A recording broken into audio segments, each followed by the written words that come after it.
If material attracts you sooner than later,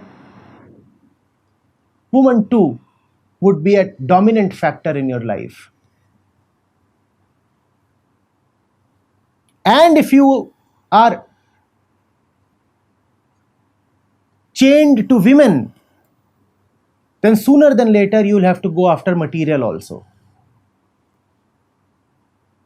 That is the reason people start earning more aggressively and more helplessly after marriage. Because once material in the form of woman enters your life, it calls for more material.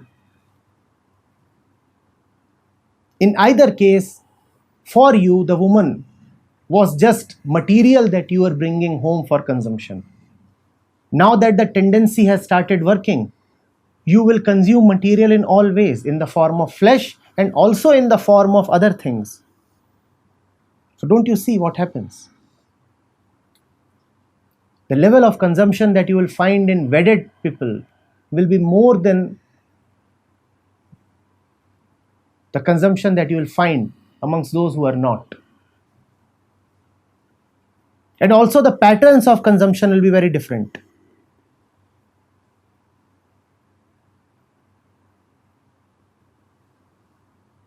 Are you getting it? Even to consume, you require more consumption. If you are single, you can probably sleep on the floor. But if you want to consume the woman, you also have to consume a good bed. So having brought the woman home, now go and get a good bed also. Otherwise, why? Have you firstly brought the woman home? It was not for love, firstly, right? She's in your life because you want to consume her. If the computer is there, you better get the UPS as well. If the car is there, you better get a garage as well. So having married, now get a 3 BHK flat. The car is there, buy a garage. Where else will you park the car or the cow?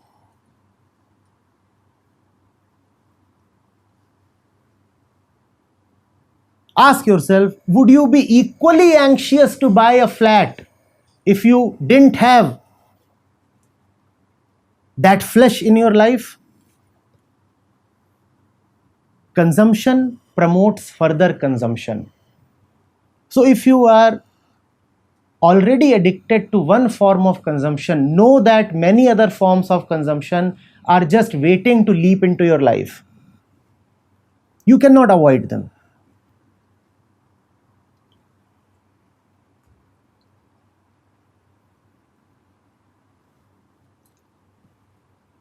If today you are buying pretty sandals for your beloved, for sure tomorrow you would be buying milk bottles for the infant. Consumption begets more consumption. One kind of consumption leads to another kind of consumption. Material is material and all flesh is material.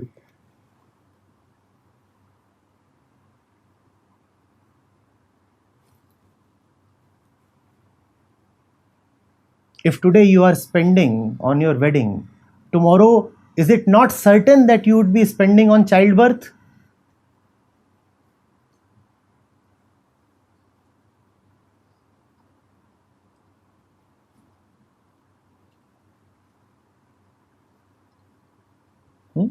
In fact, people are wise.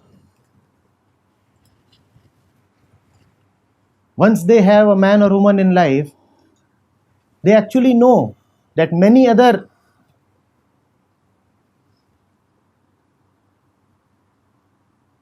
little persons are now going to enter life. So they plan in advance. Let's have a house that has 2 spare rooms. Chunnu and Munnu are already there. They are just invisible. They are right now in their subtle forms. Very soon they will take gross form and come. We all are very spiritual people fundamentally, you see. We know how the subtle manifests itself into the gross. At the time of wedding, Chunnu and Munnu are both the unmanifest, the great, unseen, invisible. Very soon they will become manifest. They will take avatar. So you better have temples for them in advance. So 2 spare rooms are already there.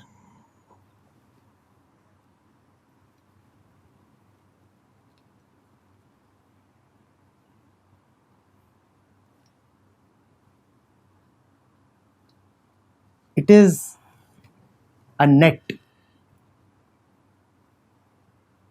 It doesn't matter which particular knot you get caught in. If you are caught in the entire net. Those who avoid, therefore, avoid totally. You cannot be partially caught. In fact, to be partially caught is a deeper hell. If you are caught, you better be fully caught. Either you are out or you are totally in. You cannot have the tendency to be caught, yet remain only partially caught.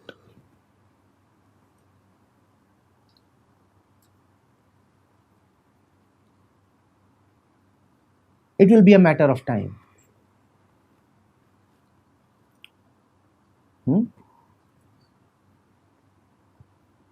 Complete bondage and total slavery will be your lot.